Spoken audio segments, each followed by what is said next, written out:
Okay, for this demonstration we're going to draw a side pod, and as we did before, we're clicking on the SketchUp tab.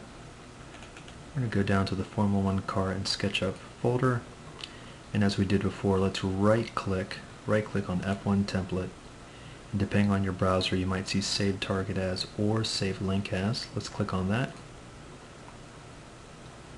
Go ahead and go to TechEd8171, go to your folder, and I create a folder simply called F1. Some folks call it Formula 1, either one. And the not file convention is always F1, the name of the part. In this case I'm going to type in SIDEPOD, your last name and period number. Hit save. Okay, once again, leave Blackboard open. Let's go to SketchUp. This is the part I just drew in my last demo. That's my front airfoil. And you can follow the same steps to simply draw a rear airfoil with that demonstration. So we're going to open up our F1 SIDEPOD file. Like we did before, we're going to hit R for rectangle. You want to once again look at your half sheet of paper. I'm going to click once at the origin, move away from the origin, and you always want to type in the length, comma, the height. Now I have a fairly large side pod, which is typical in terms of comparing it to an airfoil. The side pods are longer, usually. Mine has an overall length of 70, comma, 25. And hit enter. Okay, so this is my workspace. Now once again, your numbers I'm sure will be different from mine. A lot of simple things to do here, like most side pods, just like your airfoils. You could click once, twice with the arc tool, find that midpoint, and hover in or move in 1, 2, 3, 4 millimeters typically. So it could look possibly something like this. Okay. Others might have arcs that go from here to here. Let's try that again. Click from here to here. And sometimes I've seen students draw arcs on the bottom, possibly even arcs on the top. And once again, I've even had students create something very similar to what I'm creating here. And like before, you could erase these segments and lines that you don't need and simply push pull. I'm going to do something a little bit different. I'm actually going to use the tape measure, and I'm going by exactly what I see on my drawing.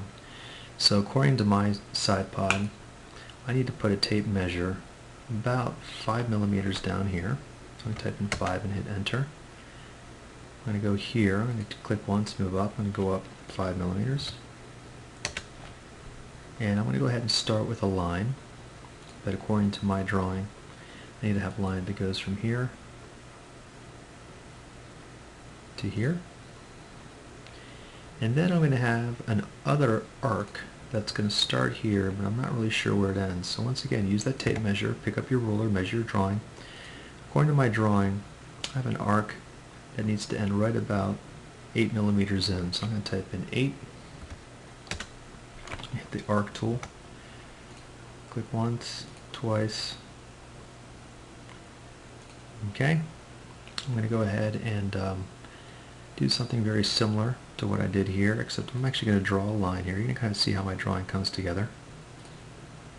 Okay, I have another arc that bends in here, so I'm going to once again use my tape measure. I'm going to measure along this line, and once again I'm measuring the actual drawing that I've done in class with the ruler to find where to put some of these tape measure marks. I'm not just guessing here, I'm actually measuring with the ruler. Click once, twice. Okay. You can actually see my side pod goes at an angle, so I'm going to use the eraser tool. Try to click as many of these lines that I don't need. Okay, I can leave the rulers there if I want. P for push-pull. Once again, a distance of 63. Okay, there's my side pod.